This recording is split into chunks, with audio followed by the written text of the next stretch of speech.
Okay. Hello friends, this is me, Max from Prodigy. Okay. Max, there are cracks on the plates you washed. It's not my fault. Then whose? The earthquakes, of course.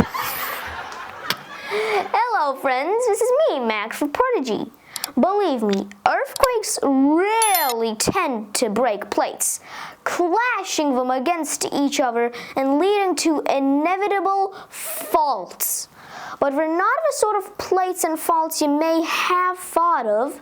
Of course, the plates you give cracks and chips to because of your handQUAKE is your fault.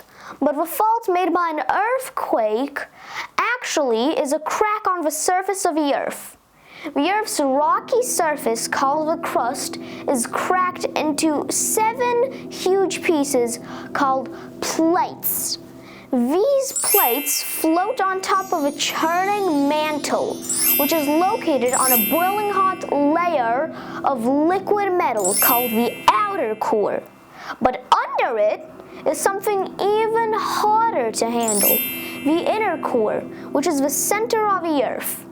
The heat from the core rises up through the earth and churns up the mantle, which makes the plates tick like a cat on a hot tin roof.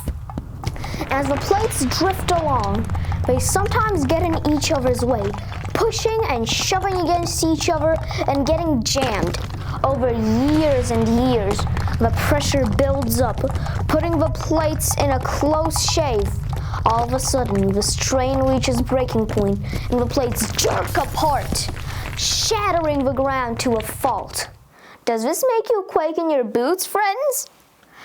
Actually, as the plates drift along smoothly all the time beneath your feet, for most of the time, they trigger only tiny tremors.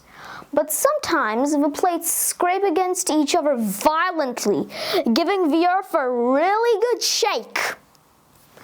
Earthquakes are the most shattering forces of nature ever, literally. Take one of our recent most devastating earthquakes, which struck Turkey and Syria on February 6th, 2023, and holds the power of 500 nuclear bombs, wreaking havoc and destruction across the countries. Early in the morning on Monday, while southern Turkey and northwestern Syria were slumbering in the peaceful darkness, all of a sudden, at 4 a.m., all hell broke loose, turning people's lives upside down. In just 85 seconds, a devastating 7.8 magnitude earthquake shook cities and villages to the ground. Imagine a giant has stamped on the city and squashed it flat. This really looked like that, and I'm not talking about your father's giant feet stamping on your city of Lego blocks. I'm talking about real houses that collapsed like a house of cards. Real people who had been crushed to death under them. Besides that, thousands of people had been badly injured, had lost their loved ones, and had been orphaned. This danger had been lurking under their feet for centuries, and then it showed up. Turkey is crisscrossed by fault lines, making it one of the world's most earthquake-prone countries. The East Anatolian fault system, where the disaster occurred, is near where the Anatolian, Arabian, and African tectonic plates come together and try to get on with each other, making Turkey a region of high seismic unrest. So what can be done to cut the risk in earthquake-prone areas? Well, let's talk about fragile things. In the first place, you may have thought of your granny's china. But in an earthquake, it's not shock from the crash china that kills any grandmother, but collapsing buildings. Try to shake a table with your mother's favorite vase, which will topple and crash into smithereens. Speaking of earthquakes, the same happens on a massive scale.